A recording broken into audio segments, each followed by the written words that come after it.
ईश्वर की सच्ची भक्ति। शहर में एक अमीर सेठ रहता था। उसके पास बहुत पैसा था। वह बहुत फैक्ट्रियों का मालिक था।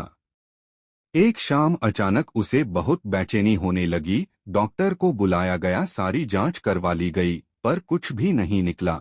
लेकिन उसकी बेचैनी बढ़ती गई। उसके समझ में नहीं आ रहा था कि ये क्या हो रहा है। रात हुई, नींद की गोलियां भी खा ली, पर न नींद आने को तैयार और न ही बेचैनी कम होने का नाम ले।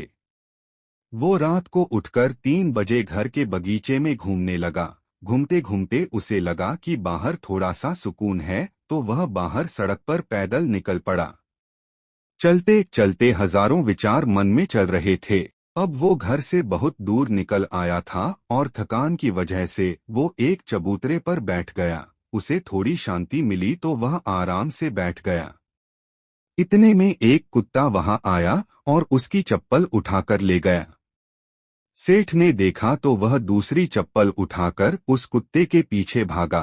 कुत्ता पास ही बनी झुग्गी झोपड़ियों में घुस गया। सेठ भी उसके पीछे था। सेठ को करीब आता देखकर कुत्ते ने चप्पल वहीं छोड़ दी और चला गया। सेठ ने राहत की सांस ली और अपनी चप्पल पहनने लगा। इतने में उसे किसी के रोने की आवाज सुनाई दी। वह और करीब गया तो एक झोपड़ी में से आवाज आ रही थी। उसने झोपड़ी के फटे हुए बोरे में झांक कर देखा तो वहां एक औरत फटेहाल मैली सी चादर पर दीवार से सटकर रो रही है और ये बोल रही है, हे भगवान मेरी मदद कर, और रोती जा रही हैं। सेठ के मन में आया कि यहाँ से चले जाओ, कहीं कोई गलत ना सोच लें। वो थोड़ा आगे बढ़ा तो उसके दिल में ख्याल आया कि आखिर वो औरत क्यों रो रही हैं, उसको तकलीफ क्या है। और उसने अपने दिल की सुनी और वहां जाकर दरवाजा खटखटाया। उस औरत ने दरवाजा खोला और सेठ को देखकर घबरा गई। सेठ ने हाथ जोड़कर कहा, तुम घबराओ मत, मुझे तो बस इतना जानना है कि तुम रो क्यों रही हो। वह औरत के आंखों में से आंसू टपकने लगे और उसने पास ही गीदी में लिपटी हुई उसकी 7 से 8 साल की बच्ची की ओर इशारा किया और रोते रोते कहने लगी कि मेरी बच्ची बहुत बीमार है, उसके इलाज में बहुत खर्चा आएगा, और मैं तो घरों में जाकर झाड़ू पोछा करके जैसे तैसे हमारा पेट पालती हूँ, मैं कैसे इलाज कराऊं इसका।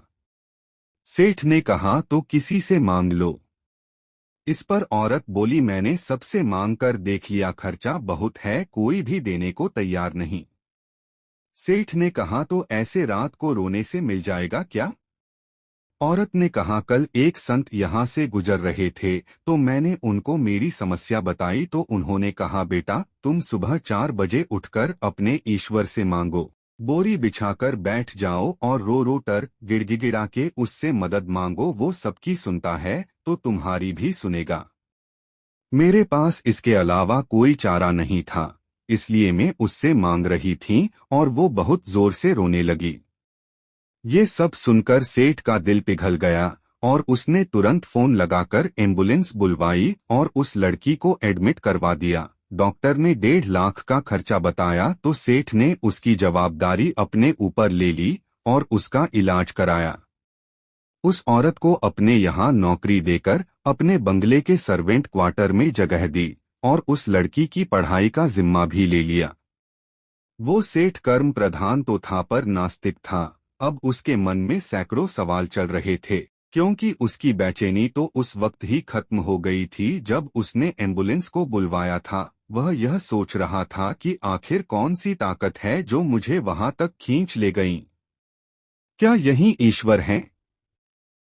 और यदि ये ईश्वर है तो सारा संसार आपस में धर्म जात पात के लिए क्यों लड़ रहा है? क्योंकि ना मैंने उस औरत की जात पूछी और ना ही ईश्वर ने जात पात देखी, बस ईश्वर ने तो उसका दर्द देखा और मुझे इतना घुमाकर उस तक पहुंचा दिया। अब सेठ समझ चुका था कि कर्म के साथ सेवा भी कितनी जरूरी है, क्योंकि इतना सुकून उसे जीवन में कभी भी नहीं मिला था। दोस्तों, मानव और प्राणी सेवा का धर्म ही असली इबादत या भक्ति है। यदि ईश्वर की कृपा या रहमत पाना चाहते हो तो इंसानियत अपना लो और समय समय पर उन सब की मदद करो जो लाचार या बेबस है, क्योंकि ईश्वर इन्हीं के आस पास रहता है। इस तरह बेहतरीन वीडियो देखने के लिए RFM चैनल को लाइक करें, शेयर करें और सब्सक्राइब जरूर करें। राधे राधे।